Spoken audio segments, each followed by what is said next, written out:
आज का जो टॉपिक है वो विश्व इतिहास का बहुत ही महत्वपूर्ण टॉपिक है, द्वितीय विश्व युद्ध। जैसा कि हम लोगों ने प्रथम विश्व युद्ध के बारे में पढ़ा था और वहाँ पे हम लोग कारण और परिणाम के स्तर पर देखे थे, उसी प्रकार से द्वितीय विश्व युद्ध के भी जो प्रश्न आते हैं खास करके कारण और परिणाम के स्तर पे आते हैं कि द्वितीय विश्व युद्ध का क्या कारण था या फिर उसके क्या प्रभाव पड़े।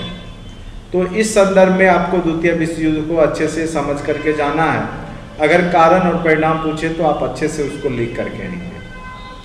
तो जिस प्रकार से प्रथम विश्व युद्ध ने पूरे विश्व को एक तरीका से कह सकते हैं कि आगोश में ले लिया था, उसी प्रकार से द्वितीय विश्व युद्ध ने भी उससे कहीं ज्यादा, प्रथम विश्व युद्ध से कहीं ज्यादा पूरे विश्व को यहाँ प्रभावित किया था और इसके बहुत ज़्यादा दूरगामी परिणाम भी देखने को मिले। तो द्वितीय विश्व युद्ध के बाद बहुत सारे जो बदलाव आए हैं उसके प्रभाव के अंतर्गत हम लोग देखेंगे। तो सबसे पहले हम लोग भूमिका में क्या लिखेंगे द्वितीय विश्व युद्ध के बारे में, वो देखिए क्या यहाँ पे हमने लिखा है और आपको क्या लिखना है उसको। तो सबसे पहले हमने यहाँ पर जो भूमिका में लिखा है, एक ही शताब्दी के अंदर होने वाले दो विश्व युद्धों ने पूरी दुनिया को हिलाकर रख दिया। और आप गौर से देखेंगे तो एक शताब्दी यानी 20वीं सदी का ही प्रारंभिक चरण है। एक तरफ 1914 से 1918 के बीच में प्रथम विश्व युद्ध हुआ, वहीं 1939 से लेकर के 1945 के दरमियान में द्वितीय विश्व युद्ध हो गया। यानी बहुत कम अंतराल पे यह युद्ध हुआ और इसने पूरी दुनिया को हिला के रख दिया और पूरी दुनिया को प्रभावित किया। तो यहाँ पर वही चीज लिखा हुआ है, एक ही शताब्दी के अंदर होने वाले दो विश्व युद्धों ने पूरी दुनिया को हिलाकर रख दिया। इस दूसरे महायुद्ध ने प्रथम विश्व युद्ध की अपेक्षा अधिक संपूर्णता के साथ मानव को प्रभावित किया या मानव जाति को प्रभावित किया। तो इस तरीका से आप यहाँ पर भूमिका में लिख सकते हैं। अब द्वितीय विश्व युद्ध के क्या कारण थे? तो कोई भी युद्ध के एक कारण तो होते नहीं है, जैसे हमने प्रथम विश्व युद्ध के बारे में भी पढ़ा था और उसका कोई एक कारण नहीं था। ऐसे द्वितीय विश्व युद्ध में जो यूरोपीय इतिहासकार सबसे ज़्यादा जो है जिम्मेदार जर्मनी को मानते हैं, हिटलर को मानते हैं। लेकिन क्या वास्तव में केवल हिटलर ही इसके प्रति उत्तरदायी था या अन्य कारण भी जिम्मेदार था? तो जर्मनी का तो कारण था ही, क्योंकि लेकिन अगर आप गौर कीजिए तो प्रथम विश्व युद्ध में ही द्वितीय विश्व युद्ध का बीजारोपण हो चुका था। जो वर्साय की संधि जर्मनी के तहत की गई थी, जिसमें जर्मनी को अपमानित किया गया था, यानी उसका बहुत बड़ा क्षेत्र को मित्र राष्ट्रों के द्वारा बांट लिया गया था और साथ ही उस पर हर्जाने के रूप में बहुत बड़ी रकम लाद दी गई थी। तो जिस कारण से जर्मनी बहुत ज़्यादा आर्थिक रूप से पिछड़ गया था और वहाँ पे निशस्त्रीकरण भी कर दिया गया था कि जर्मनी 1 लाख से ज़्यादा सेना नहीं रख सकता है। तो इस तरीका से उसको पंगु बना दिया गया था जर्मनी को मित्र राष्ट्रों के द्वारा। तो आगे आने वाले समय में जो आर्थिक स्थिति खराब होगी, आर्थिक तंगी आएगी, लोग परेशानी से जुड़ेंगे, तो वो कहीं ना कहीं जो पश्चिमी देश हैं, मित्र राष्ट्र हैं, उसको जिम्मेदार कारक मानेंगे और इसी चीज का फायदा उठा करके जर्मनी में हिटलर का उदय हुआ। और हिटलर एक तरीका से कह सकते हैं तानाशाही प्रवृत्ति का था और इसने द्वितीय विश्व युद्ध को जन्म दे दिया। साम्राज्यवादी प्रतिस्पर्धा, जो निशस्त्रीकरण था उसको नहीं माना, क्योंकि यह अपनी शक्ति को बढ़ाने लगा और उसको लग रहा था कि हमको बदले, कहते हैं बदले की आग में। तो यहाँ पे जर्मनी बदले की आग में जल रहा था, लेकिन बदले की आग फिर उसी को तबाह कर देगी। ठीक है, तो जर्मनी के प्रति जो निर्णय सबसे पहला कारक है वो सबसे पहले लिखेंगे। तो जर्मनी के प्रति जो निर्णय प्रथम विश्व युद्ध के बाद जो लिया गया पश्चिमी देशों के द्वारा, यूरोपीय देशों के द्वारा, वो सही नहीं था। उसको उतना परेशान नहीं करना चाहिए था, क्योंकि युद्ध में जर्मनी की भी हानि हुई थी। मित्र राष्ट्र, धुरी राष्ट्र जो भी है, सबको हानि हुआ था वहाँ पर। ऐसा नहीं है कि केवल जो है इंग्लैंड फ्रांस को ही हानि हुई थी युद्ध में। और केवल वहां पे युद्ध का कारक जर्मनी ही था, ऐसी भी बात नहीं थी। अब दूसरा है कि इटली के प्रति निर्णय, जो आगे चल करके जो समझौता होता है प्रथम विश्व युद्ध के बाद, पेरिस शांति समझौता, उसके तहत क्या होता है कि इटली जो रहता है वो मित्र राष्ट्र में शामिल रहता है, और उससे भी पहले वो धुरी राष्ट्र में ही शामिल रहता है, लेकिन बाद में जाकर के वो मित्र राष्ट्र में शामिल हो जाता है। मतलब गुप्त रूप से संधि कर लेता है और जर्मनी ऑस्ट्रिया का साथ नहीं देता इटली। और इटली को कहा गया था मित्र राष्ट्रों के द्वारा कि अगर हम जीत जाएंगे तो तुमको बहुत सारा क्षेत्र दे दिया जाएगा, जीता हुआ भाग हम तुमको दे देंगे, लेकिन मित्र राष्ट्रों ने उसको नहीं दिया, गद्देदारी कर दिया। लेकिन क्योंकि इटली प्रत्यक्ष रूप से उसमें पार्टिसिपेट किया था, वहां पे जनधन की क्षति हुई थी, उसकी भरपाई इटली को नहीं हो पाया। जो उम्मीद था इटली को कि प्रथम विश्व युद्ध में जीतने के बाद मित्र राष्ट्र के द्वारा हमको बहुत सारा क्षेत्र दे दिया जाएगा, खजाना दे दिया जाएगा, तो वो नहीं दिया गया।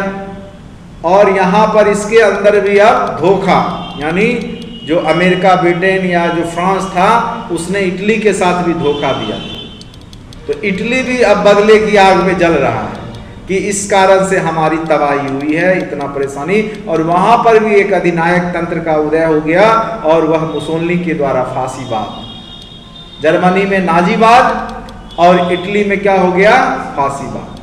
तो उसके पीछे एक ही रीजन था, जो पेरिस शांति समझौता में इटली को कुछ हाथ नहीं लगा, वहां की जनता आक्रोशित हुई, क्योंकि उसमें बहुत ज्यादा इटली की भी क्षति हुई थी, लेकिन हर जाने के तौर पे कुछ भी हाथ नहीं लगा। तो ये भी इटली को प्रेरित किया किसके तरफ जाने के लिए, जर्मनी के तरफ। ठीक है, अब आ जाइए तीसरा, निःशस्त्रीकरण। एक तरफ यूरोपीय देश जो थे मित्र राष्ट्र, वो इन लोगों पे निःशस्त्रीकरण लागू कर दिया कि आपको हथियार नहीं रखना, और खुद हथियार बना रहे थे, सप्लाई कर रहे थे, अपना शक्ति, सैन्य शक्ति बढ़ा रहे थे।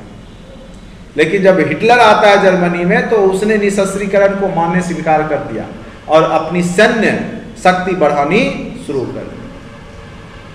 उसके बाद प्रथम विश्व युद्ध के बाद एक राष्ट्र संघ की स्थापना की गई थी विश्व शांति के लिए, लेकिन राष्ट्र संघ उतना सक्रिय नहीं था, क्योंकि उसमें किसका बोलबाला था, मित्र राष्ट्रों का। और उसमें मित्र राष्ट्रों की ही बात को मानी जाती थी, जो हारे हुए देश थे उसके बातों को नहीं माना जाता, तो उसके बातों को नहीं सुना जाता था। क्योंकि यहां पे हावी कौन थे, मित्र राष्ट्र जो जीते हुए थे, तो वो लोग राष्ट्र संघ बनाए थे, लेकिन जो हारे हुए देश थे उसकी बात को वो लोग नहीं सुनते थे। तो राष्ट्र संघ भी सक्रिय भूमिका वहां पे युद्ध को रोकने में नहीं निभा पाया। इसी दौरान देखेंगे कि जापान ने मंचूरिया पे आक्रमण किया, लेकिन राष्ट्र संघ उसमें कुछ भी नहीं कर पाया। उसके पीछे और भी कई रीजन थे। राष्ट्र संघ के पास कोई सेना ही नहीं था। अगर वो किसी को युद्ध करने से मना किया तो उसका कोई डर मानेगा, तब तो वो मना करेगा या बंद करेगा ना। इसके पास सेना थी ही नहीं, राष्ट्र संघ के पास अपनी सेना नहीं थी। तो ये अगर मना भी करता था किसी देश को कि युद्ध नहीं होना चाहिए, युद्ध नहीं करो, फिर भी वो देश मानने के लिए तैयार नहीं था, क्योंकि इसको कमजोर समझ रहा था, इससे कुछ होने वाला नहीं है राष्ट्र संघ। तो यहाँ पे राष्ट्र संघ की असफलता भी यहाँ पे द्वितीय विश्व युद्ध को जन्म दे दिया। तीसरा क्या हुआ, आर्थिक मंदी। पिछले क्लास में हमने बताया था आर्थिक मंदी। ठीक है, आर्थिक मंदी वह स्थिति हुई कि जिसमें क्या हुआ कि युद्ध के दौरान बहुत सारे उद्योग धंधे स्थापित हुए युद्ध सामग्री से रिलेटेड, गोला बारूद, ड्रेस जो भी है, तोपखाना, ये सब। लेकिन जब युद्ध समाप्त हो गया तो इसका तो युद्ध, जैसे कोरोना के समय में बहुत ज्यादा पीपी किट, हैंड जो भी है, सैनिटाइजर, बहुत सारा उद्योग स्थापित हो गया होगा। लेकिन अब देखिए, अब वह उद्योग चल रहा होगा, नहीं चल रहा होगा, तो वो जो पूंजी फंसाया होगा ऑक्सीजन सिलेंडर के लिए या फिर पीपी किट बनाने के लिए, या फिर उसकी बिक्री घट गई, तो वो तो बेचारा मंदी के दौर से गुजर रहा होगा। तो वो स्थिति वहां पे भी हो गई, क्योंकि युद्ध के दरमियान जो बहुत सारे जो उद्योग धंधे स्थापित हुए थे युद्ध से रिलेटेड, ठीक है, तो वो यहां पर अब क्या होगा कि बंद हो जाएगा। पहला रीजन। दूसरा रीजन, जो अमेरिका जो अन्य यूरोपीय देशों को मदद कर रहा था, वहां का शेयर मार्केट एकाएक डाउन चला गया। अमेरिकी जो स्टॉक एक्सचेंज था वो डाउन चला गया, 50% डाउन चला गया, जिस कारण से अमेरिकी जो पूंजीपति थे दिवालिया हो गए और वो यूरोप में पूंजी लगाना बंद कर दिए, यानी ऋण देना, कर्ज देना बंद कर दिए, जिस कारण से वहां आर्थिक मंदी आ गई। कई रीजन है, ठीक है। तो प्रथम विश्व युद्ध के प्रभाव के कारण क्या आ गया, आर्थिक मंदी आ गई। क्योंकि युद्ध के दौरान क्या होता है कि आयात निर्यात बंद हो जाता है, और युद्ध के बाद जो सब देश उभरा तो सब सिर्फ निर्यात करना चाह रहा, खरीदना कुछ नहीं चाह रहा। तो सब देश यही अपनाएगा तो फिर कोई खरीदेगा नहीं, तो किसी का सामान बिकेगा कैसे। तो वहां पे क्या हो गई, इकोनॉमी स्थिर हो गई। यानी जब आयात निर्यात एक देश दूसरे देश से करेगा तभी तो यहाँ पे क्या होगा कि आर्थिक गतिविधि बढ़ेगी। यहाँ सिर्फ आयात ही करने का सोच रहा है, निर्यात करने का सोच रहा है, आयात करने का सोच ही नहीं रहा है। सब देश यूरोपीय देश संरक्षणवाद की नीति अपनाने लगा कि सिर्फ बेचना है, खरीदना कुछ भी नहीं है। सब देश ऐसे सोचने लगा, तो और भी आर्थिक मंदी आ गई। और इस कारण से भी जो लोगों में परेशानी आई, तो लोगों को लगा कि ये जो नया नया जो राजतंत्र से जो हमारा लोकतंत्र आया है, जनतंत्र की स्थापना हुई है, वही कारक जिम्मेदार है। जैसे हिटलर जर्मनी में उदय हो गया,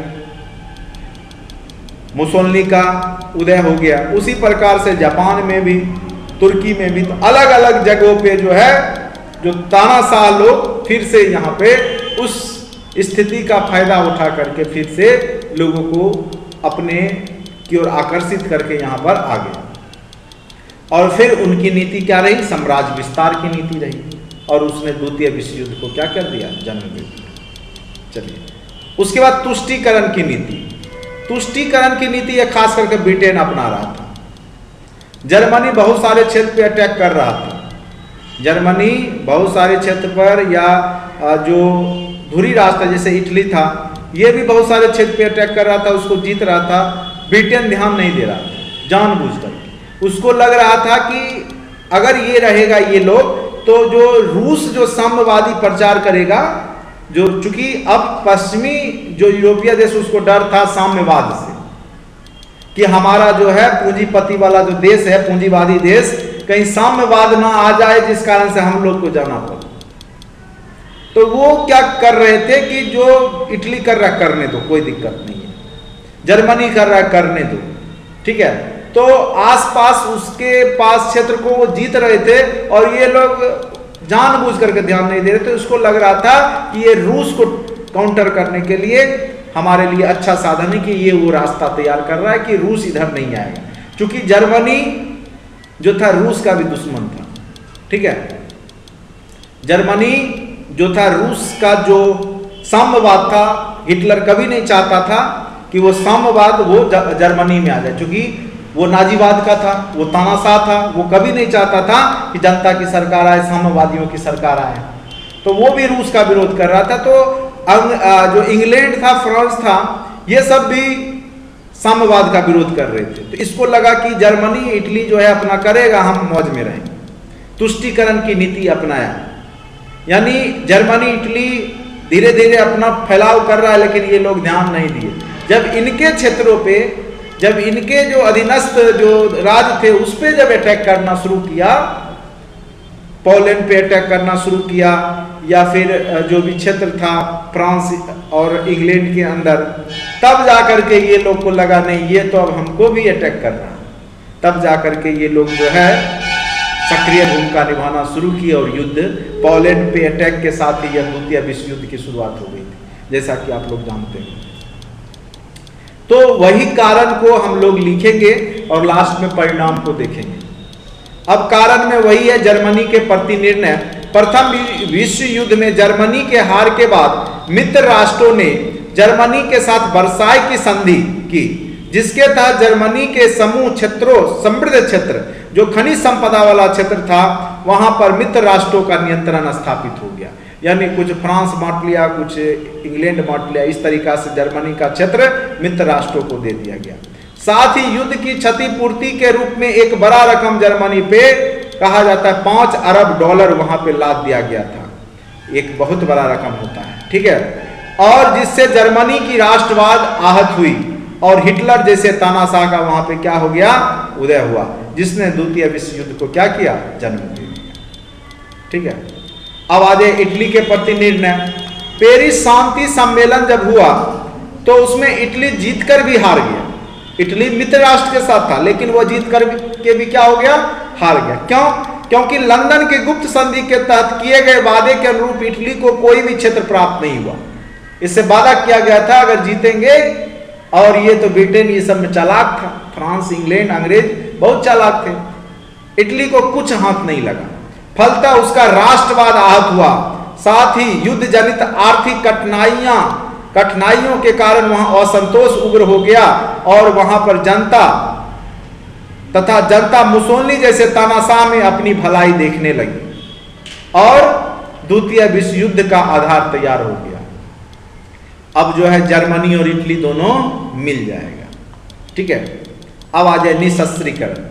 पेरिस शांति सम्मेलन के तहत निशस्त्रीकरण का प्रावधान पराजित राष्ट्रों के संदर्भ में लाया गया और जर्मनी का निशस्त्रीकरण किया गया, यानी हथियार नहीं रखना है, सेना भी रखना है तो मात्र 1 लाख से एक भी सेना ज्यादा जर्मनी को अब रखना नहीं है, हथियार भी नहीं खरीदना है, वो एकदम पूरा बैन कर दिया, पंगु बना दिया गया।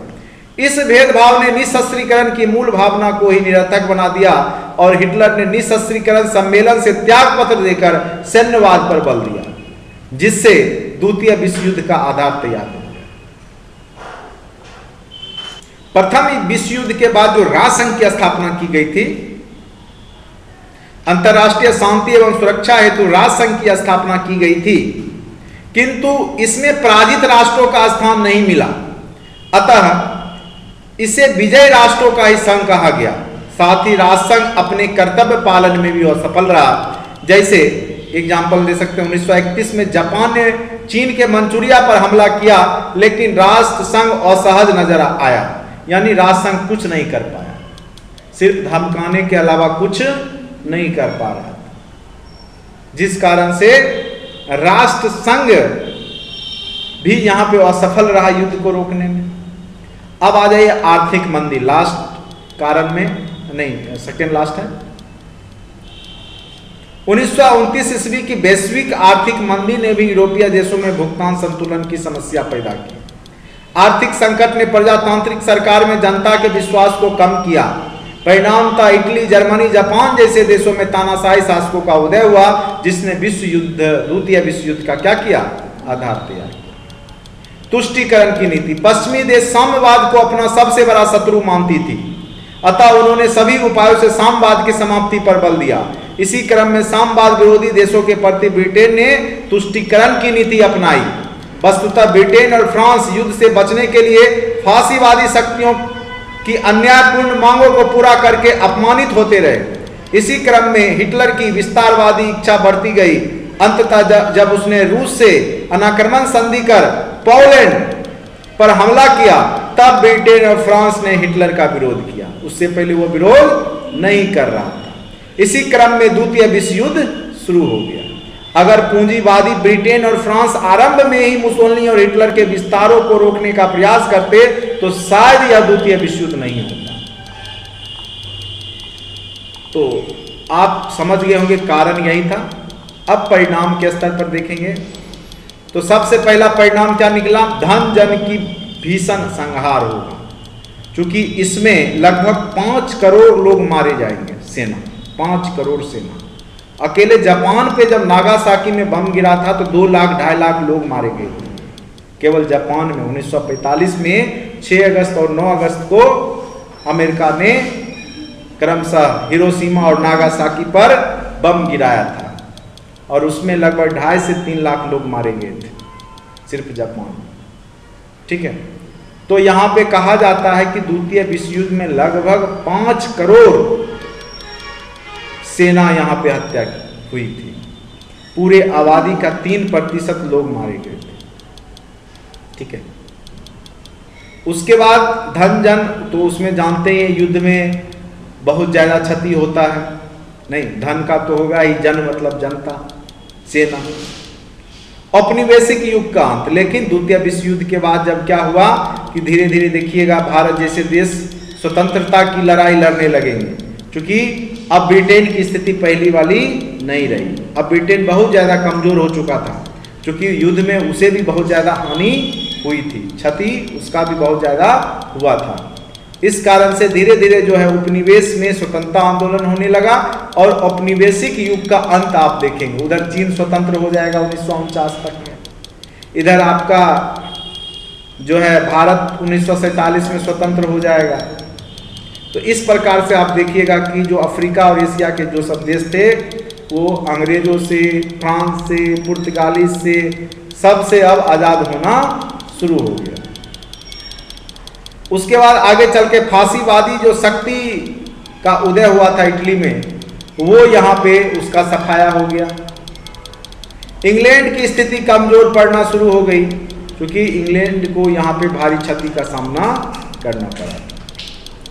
सोवियत संघ एवं अमेरिका की शक्ति में वृद्धि हुई और ये दो देश दो कह सकते हैं कि आपस में प्रतिद्वंदी के रूप में सोवियत संघ और यूएसए, ये दोनों की शक्ति में वृद्धि हुई और दो देश आमने सामने हुए और शीत युद्ध यहीं से शुरुआत हुआ।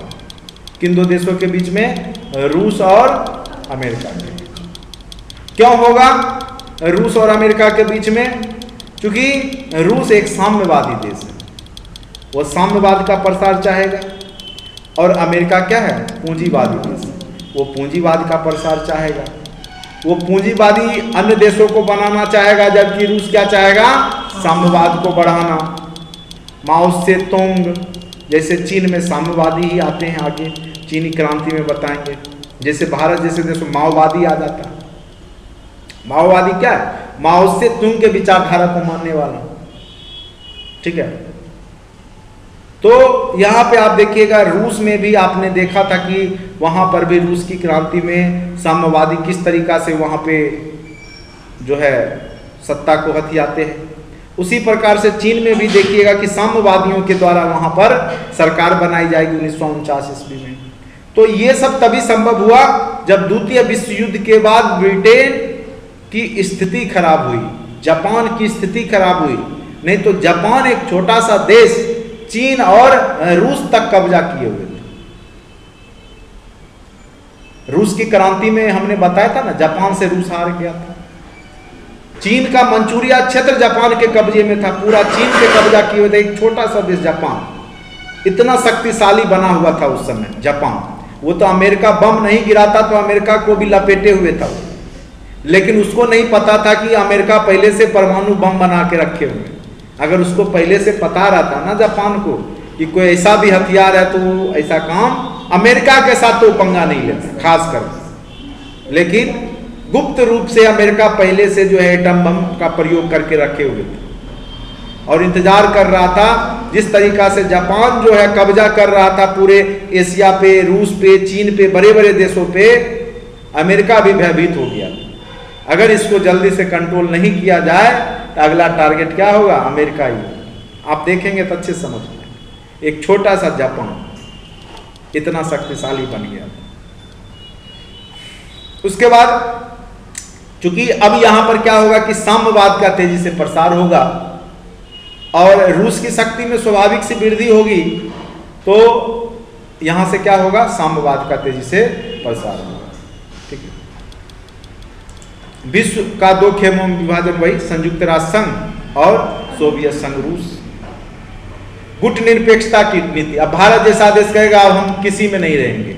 अफ्रीका का कुछ देश, भारत का देश, भारत मतलब एशिया में आता है, तो कुछ देश बोला हम किसी गुट में नहीं रहेंगे, ना ही हम अमेरिका के तरफ जाएंगे ना ही रूस के। हम स्वतंत्र संप्रभु देश है, स्वतंत्र रहेंगे, किसी के तरफ नहीं रहेंगे। तो गुट निरपेक्षता की नीति एक आ गई यहाँ पे, नॉन अलाइंड मूवमेंट जिसको बोलते हैं। तो यहाँ पे गुट निरपेक्षता की नीति भी द्वितीय विश्व युद्ध का ही परिणाम था। जर्मनी का विघटन किया गया, आधा जर्मनी रूस को मिल गया, पूर्वी जर्मनी, और आधा मिल गया फ्रांस को। ठीक है, तो यानी दो भाग में यहाँ जर्मनी को बांट लिया दोनों।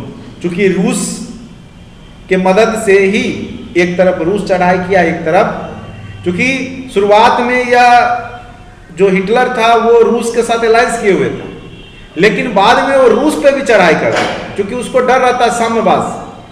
वो उधर पोलैंड पे अटैक कर रहा है, उधर बहुत सारे क्षेत्र पे, उधर रूस पे भी चढ़ाई कर दिया और मॉस्को तक पहुंच जाता है, लेकिन मॉस्को के आगे वो पहुंच नहीं पाता है और वहां पे वो हार वहां पे होनी शुरू हो जाती है। और इधर से अमेरिका, ब्रिटेन, फ्रांस सब मिल करके जर्मनी पे बम बरसाना शुरू कर दिया। पहले इटली जो है, तो द्वितीय विश्व युद्ध में देखेंगे पहले इटली हारता है, फिर जर्मनी के क्षेत्रों को जब रूस कब्जा करना शुरू करता है, उधर तो ऐसे जर्मनी तो फ्रांस को कब्जा कर लिया, ये भी स्थिति देखने को मिली थी। बीच में मित्र राष्ट्र हारने लगे थे, फ्रांस तक कब्जा कर लिया था, लेकिन इंग्लैंड के साथ हुआ जब युद्ध हुआ जर्मनी का, तो इंग्लैंड को नहीं जीत पाया। ठीक है, उसके बाद वहां से सेकंड चरण में वो हारना शुरू हुआ। फर्स्ट चरण में तो ये जर्मनी बहुत आगे तक पहुंच गया। ठीक है, तो उधर से रूस भी अटैक किया, इधर से अमेरिका भी जापान पे करने लगा, जापान को कमजोर किया उधर, तब जाके जब जर्मनी अकेला पड़ा तब जाकर के वो सरेंडर किया। ठीक है, तो अब जर्मनी का विघटन हो जाएगा और इस युद्ध के दौरान नए नए वैज्ञानिक तकनीक का भी आविष्कार हुआ। जैसे कोरोना आया तो बहुत तरह के किट बने, दवाई बने, उसी प्रकार से युद्ध होगा, जख्म होगा, घाव बनेगा, तो अब पेनिसिलिन जैसे दवाइयाँ, एंटीबायोटिक की खोज होना शुरू हो जाएगा कि कैसे जख्म भरे, कैसे घाव जल्दी ठीक हो जाए। तो दवाई मेडिकल में भी बहुत ज़्यादा जो है यहाँ प्रगति देखने को मिला, तरह तरह के आविष्कार यहाँ पर देखने को मिले, तो वैज्ञानिक प्रगति भी हुई।